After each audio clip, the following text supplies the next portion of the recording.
The LA Times is reporting on a story coming out of Syria that will honestly make you want to bang your head against the wall. So apparently, Syrian rebels backed by the Pentagon are currently fighting with Syrian rebels backed by the CIA. I reserve the face-palmiest of face-palms for that. So that means that America is quite literally on two sides of this war at the same time.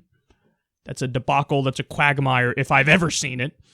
They say a CIA-armed militia called Fursan al-Haq, or Knights of Righteousness, was run out of the town of Maraya, about 20 miles north of Aleppo, by Pentagon-backed Syrian Democratic forces moving in from Kurdish-controlled areas to the east. All right, so let me put this in perspective for you a little more. One side that we're arming is about 80% Kurdish, and at this point, about 20% Shia. And they're backed by the Pentagon. Now, let me pause because I know a lot of you are like, wait a second, the Kurds are Sunni, but they're fighting alongside Shia? Yes, they are. Because Kurds, though originally they did not like Assad, and they hated Assad, now that they saw what happened with the rebel forces and how the rebel forces have almost totally been taken over by Islamists and jihadists, they flip sides. And they're like, okay, now we're going to actually be on the side of Assad because he's way less bad than what the rebels are. So Kurdish forces, Sunnis, are now fighting alongside Shia, and they're backed by the Pentagon, and their whole purpose is to fight ISIS. Now, obviously, the U.S. is like, fighting ISIS? Yeah. Where do we sign up? This is their stated position at the time. But now on the other side, along with ISIS and Nusra is, of course, Al-Qaeda in Syria. They're rebels. They're fighting against the Assad regime and these Kurdish forces. There's also other Sunni militants. Sunni militants that some might be more secular and just trying to fight for a free and democratic Syria, but many of them are also Islamists or jihadists. So you have the CIA backing the Sunni militants who are currently fighting Assad. So here you see the joke that has become America's foreign policy in a nutshell. We're currently arming people to fight the Assad regime because the Assad regime we don't like because they're backed by Russia and they're allies with Iran. So we have to fight Assad because he's not our guy in the Middle East. Time for regime change. But then at the same time, we understand that many of the rebels now are ISIS and Nusra, they're jihadists, so we're going to also arm the Kurdish militants and also kind of the Shias who are fighting with the Kurdish militants because they're fighting ISIS. Voila, you're fighting on two separate sides of the same war at the same time. I don't know how anybody can look at U.S. foreign policy and go, I think they nailed it. Honestly, it's a joke. It's a national embarrassment. And you know what you're doing? You're furthering conspiracy theories, too, because in this case, the conspiracies are kind of true. So what I mean by that is the conspiracy that, like, Americans, wherever there's something going wrong in the world, Americans are behind it in one way or another. Well, in this case, yeah. We're arming both sides of the fucking war.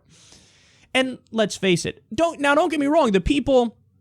I think the people in the Pentagon and the CIA who are making these decisions, they have convinced themselves, just like the executive branch and the Obama administration, they've convinced themselves, no, we're trying to do the right thing and we're standing up for justice and freedom and human rights and all this stuff.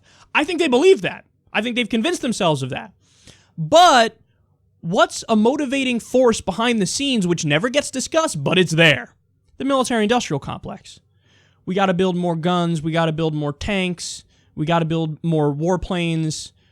We got to sell it. You know, we got these no-bid contracts with these people. We got tanks sitting in the middle of Nevada right now. Nobody's bought them. We got to sell them. We got to, get them out. And then it just so happens, oftentimes, you're either selling to tyrannical regimes or you're selling to two sides of a war that's going on.